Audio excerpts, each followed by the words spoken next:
Blessings are supposed to make life easier. Yet in this week's Sedra of Vayetze, the very moment Yaakov receives the brachas from his father Yitzchak, he must flee for his life. As the opening of the Parshas states, Yaakov departed from Beersheba and went toward Haran. Instead of honor and comfort, those blessings bring fear, loneliness, and a dangerous journey into exile. Esav remained home, wealthy and untroubled, surrounded by his parents. Yaakov wandered. For 20 years, he worked tirelessly for Lavan, a dishonest employer who changed the terms of his labor again and again. He escaped with his household, and on the way back home, had to wrestle with Esav's angel. He suffered through the episodes of Dinah and then of Yosef, and was later driven to Egypt by famine. If blessings come from Hashem, why do they lead to so much hardship? What blessing is that? The Anshe Knesset Hagdolah, the men of the Great Assembly, provide the answer. In Yoma 69b, we learn that Yirmiyahu refused to praise Hashem with the term Hanora, the awesome one, wondering, how can Hashem be awesome when Gentiles desecrate the Mikdash? Daniel could not praise Hashem with the term Hagibor, the mighty one,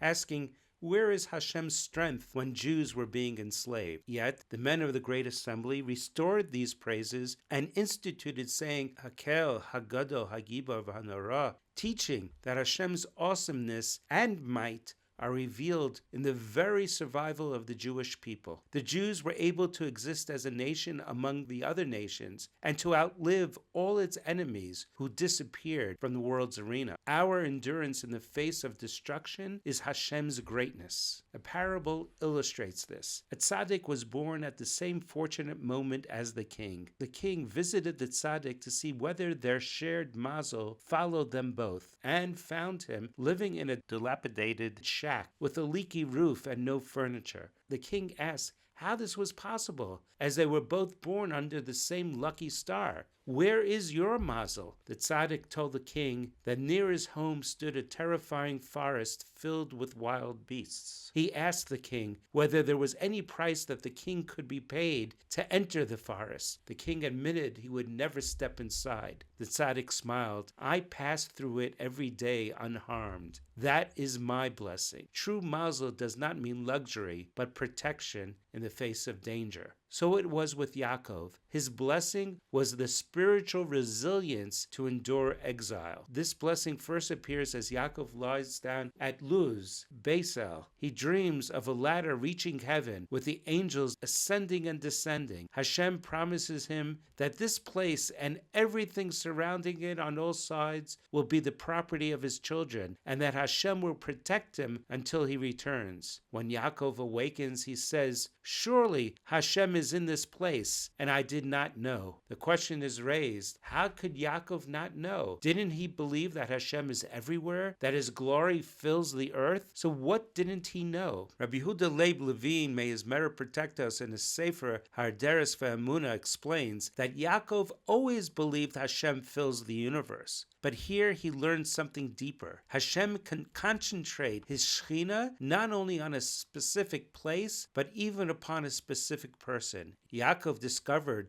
that Hashem's glory was filling the earth, but was also upon him, with him, personally, protectively, lovingly. The Shekhinah does not only rest on places such as Har Sinai, the Beis HaMikdash, the Kotel, but it could also rest on the Jewish nation, on a community at prayer, even upon a single person learning Torah or performing mitzvos with devotion. This is Yaakov's revelation. Not only is Hashem everywhere, he can be specifically present with me. That, he admits, I did not know. When it comes to Hashros HaShechina, the resting of the divine presence on a place is solely Hashem's decision. But when it comes to the Shechina resting upon a person, that presence must be earned. A place becomes holy because Hashem chooses it. A person becomes holy because he chooses Hashem. This realization must transform us. When we stand at the Kotel, we must not be like tourists just taking photographs.